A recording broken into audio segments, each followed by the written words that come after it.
एक 2 दिवस एक पोस्ट सध्या फेसबुकवर फिरते, ग्रामीण क्रिकेटमुळे खेळाडू कुठेतरी बरबाद होत आहेत. तर हे थोडंसं मला खटकलं. मी तेवढा मोठा नाही आहे की ज्याने लिहिलं आहे त्यांच्यावरती बोलण्याएवढा मी मोठा नाही आहे, पण त्यांनी सगळे दुष्परिणाम लिहिलेत, फायदा एकही लिहिलेला नाही आहे त्याच्यामध्ये.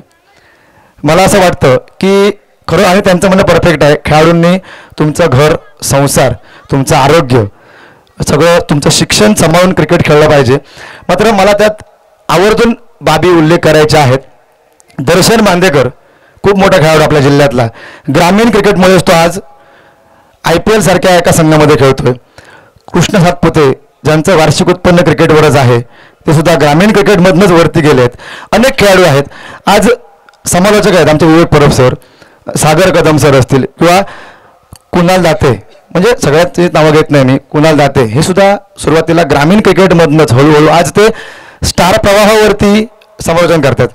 मालवणी भाषा बादल चौधरी सर याच ग्राउंडात अशाच मैदानातनं हळूहळू वरती गेले, मोठे झाले. आज त्यांचं नाव म्हणजे आपल्या सिंधुदुर्गातनं एक खेळाडू ग्राउंडवरती खेळला आणि तो IPL सारख्या संघामध्ये मुंबई इंडियन्सचं प्रतिनिधित्व त्याने केलं.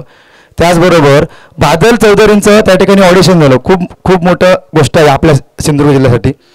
आणि ज्या माझ्या मार्गदर्शक पत्रकारांनी जे लिहिलं आहे त्यांनी खरोखरच सुंदर लिहिलं आहे. मात्र वाचायचं असेल त्यात तर एवढं वाचा की आपलं घर, संसार आणि आपलं शिक्षण सांभाळूनच तुम्ही तो क्रिकेट खेळा. मात्र कुठेतरी भरकटत चालले, त्यांचं हेडिंग मला थोडं खटकलं. आज काही समालोचक